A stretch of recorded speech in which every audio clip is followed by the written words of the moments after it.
La educación es construcción de ciudadanía, consciente de sus derechos y obligaciones. Rodríguez Silvero y Asociados, consultores interdisciplinarios, presenta el bloque de análisis de actualidad con el doctor Ricardo Rodríguez Silvero. Doctor Rodríguez Silvero, muy buenos días. Muy buenos días a la audiencia también. Un gusto saludarle. El tema de hoy trata de Brasil, crecimiento y hegemonía, ¿sí? Efectivamente.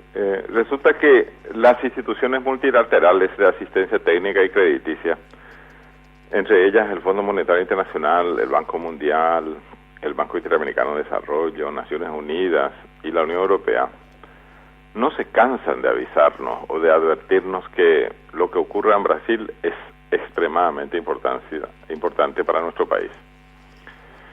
Eso lo sabemos nosotros. Lo que me llama la atención es que últimamente hasta el Fondo Monetario Internacional está poniendo énfasis en eso. Entonces conviene hacer un análisis para la audiencia de Radio Viva acerca del por qué realmente la importancia tan grande de Brasil y cómo se articula esa importancia. Brasil es no solamente una de las principales economías del mundo. Si es que uno toma el Producto Interno Bruto como referencia, es la sexta economía del mundo.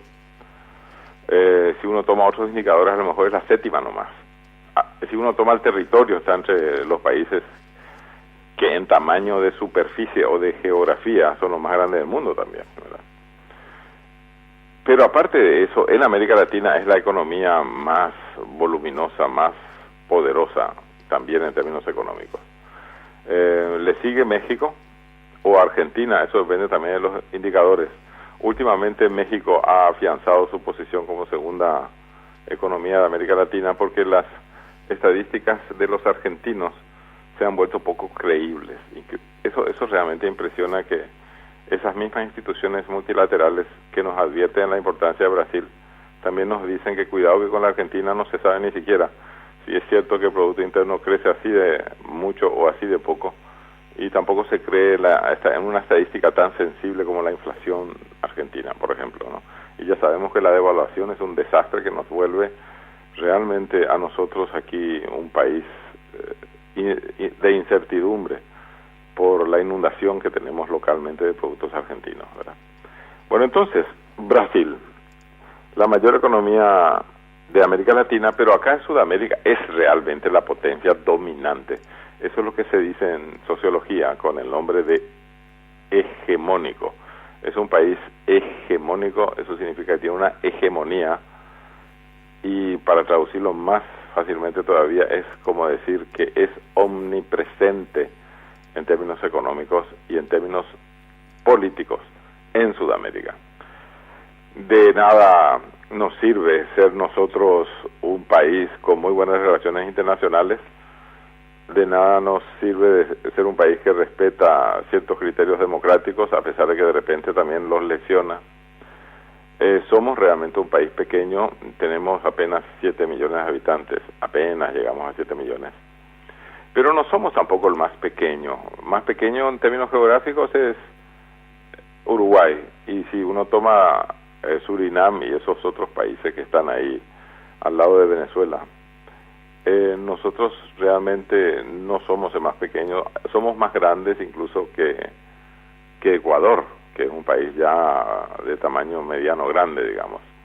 Pero lo que está claro es que en comparación con el Brasil somos muy pequeños, y en términos de producción, si nosotros producimos 1, Brasil produce 100. Es decir, Brasil es 100 veces más grande que Paraguay en términos de producción. En términos de población, Brasil tiene 200 millones de habitantes, nosotros tenemos 7 millones de habitantes. Nosotros no tenemos ninguna presencia mundial, Brasil la tiene.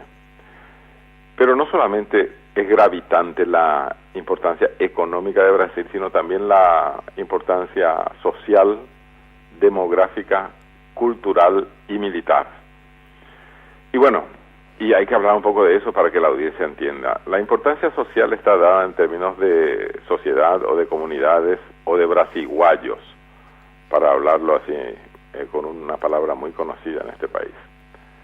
Los brasiguayos constituyen un segmento poblacional bastante grande ya en la parte este de la región oriental, es decir, en esa frontera que tenemos con Brasil hacia adentro de Paraguay, digamos, la franja puede ser, en algunos lugares son 50 kilómetros, en otros lugares son 100 kilómetros, en los que se encuentra a muchos brasiguayos.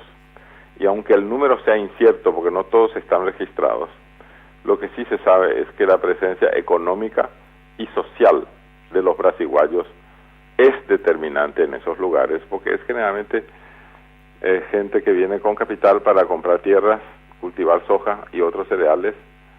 En algunos casos son trabajadores de Brasil que vienen a trabajar con los brasiguayos. También hay trabajadores brasileños en explotaciones de propietario paraguayo en esa zona. Y como si fuera poco, resulta que hasta en términos culturales el Brasil es muy influyente en la parte este de nuestra región oriental. En algunas zonas de esa región, en numerosas ciudades se habla el portugués, se ve canales de televisión en portugués, o sea, hay que decir realmente en brasileño, ¿verdad? En otras palabras, que todo lo que podamos imaginarnos en términos de influencia está dada de parte de la presencia brasileña. Y en términos económicos no podemos luego exagerar porque realmente es apabullante la presencia. Vamos a ir poniendo algunos ejemplos. En términos de comercio exterior, el país que más nos compra a nosotros es Brasil. Y el país que más nos vende a nosotros, sorprendentemente, no es Brasil, sino la China continental ya. O sea, los chinos nos venden más mercadería hoy en día que Brasil. Pero Brasil ya está en segundo lugar, o sea, no deja de ser importante. Y eso pasa así también en materia de servicios, por ejemplo, turismo, transporte, seguros, transferencias. Brasil tiene una posición dominante. También ocurre eso con el capital de inversiones. El país brasileño es el segundo más importante en materia de inversión extranjera directa a nuestro país. El más importante de todos es Norteamérica, o sea, Estados Unidos. A mucha distancia viene Brasil, pero ya Brasil con sus 500 millones de dólares más o menos está muy por encima de Argentina, que anda por 220, 230 millones de dólares de inversiones, ¿verdad? Es decir, en inversiones también se destaca la presencia brasileña, también en préstamos. Hay veces que son préstamos directos de Brasil a Paraguay, hay veces que vienen a través de la entidad binacional, que ya sabemos que la mitad de Itaipú es brasileña, y hay veces que viene a través del Fondo de Convergencia Estructural de Mercosur, que es una organización interna al Mercosur, cuyo presupuesto en su mayor parte está aportado por Brasil otra vez. Es decir, no es una exageración decir que somos Brasil dependientes. Y por eso es que los organismos financieros multilaterales que tanto nos ayudan, como el BID o el Fondo Monetario Internacional, entre otros, siempre nos dicen, tengan cuidado con lo que pasa en Brasil, porque Brasil estornuda y ustedes se resfrían. Bueno, y lo que estamos viendo con Brasil en los últimos años y en los últimos meses es que ha reducido su crecimiento económico. Solamente creció en 2,6% el año pasado. Este año parece que va a crecer por allí nomás también. Incluso algunos técnicos brasileños dicen que a lo mejor crece menos que 2,6%. Nosotros ya sabemos que tenemos un crecimiento en promedio de 5 años del 5% anual, o sea, el doble de lo que crece Brasil. Y eso triplica nuestro crecimiento demográfico, o sea, estamos en óptimas condiciones nosotros en Paraguay desde hace ya 10 años más o menos.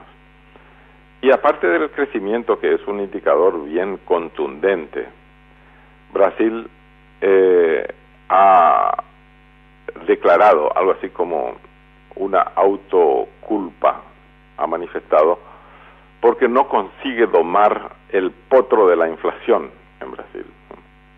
Es decir, nosotros acá en Paraguay estamos ya por segundo o tercer año consecutivo con una inflación muy baja.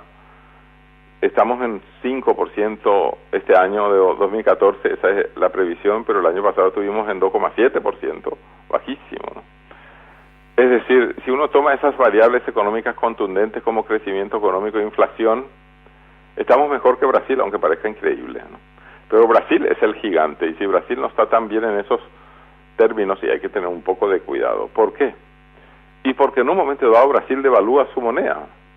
Y eso es lo que ha hecho Brasil el año pasado. Empezó a devaluar su moneda, y a devaluar, y sigue devaluando su moneda. Y esa es mala noticia para nuestro país, porque ya teníamos nosotros la hiperdevaluación de los argentinos que ocasionaba múltiples problemas a nuestro país. O sea, estamos nosotros hartos de la devaluación argentina. A eso se agrega ahora la devaluación brasileña.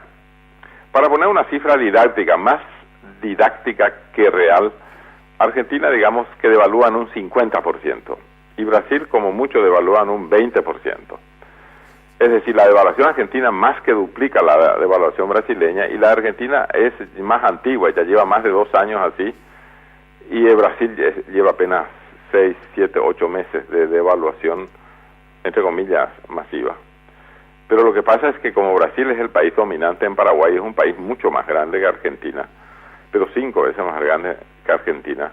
Entonces, en esas condiciones, la devaluación brasileña, aunque sea más pequeña, es preocupante, y eso es lo que se ha visto en términos de azúcar, de cemento y de otros bienes intermedios y de consumo que llegan al país a precios muy bajos.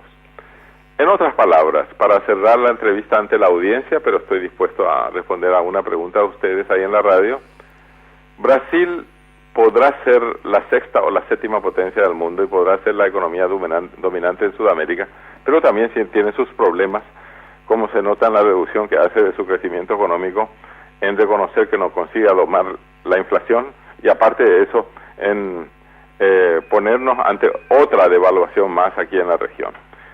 Paraguay afortunadamente está bien y podemos combatir esas expresiones de debilidad brasileña, pero obviamente no podemos nosotros hacer frente simultáneamente a todo y en todo sentido, ¿verdad?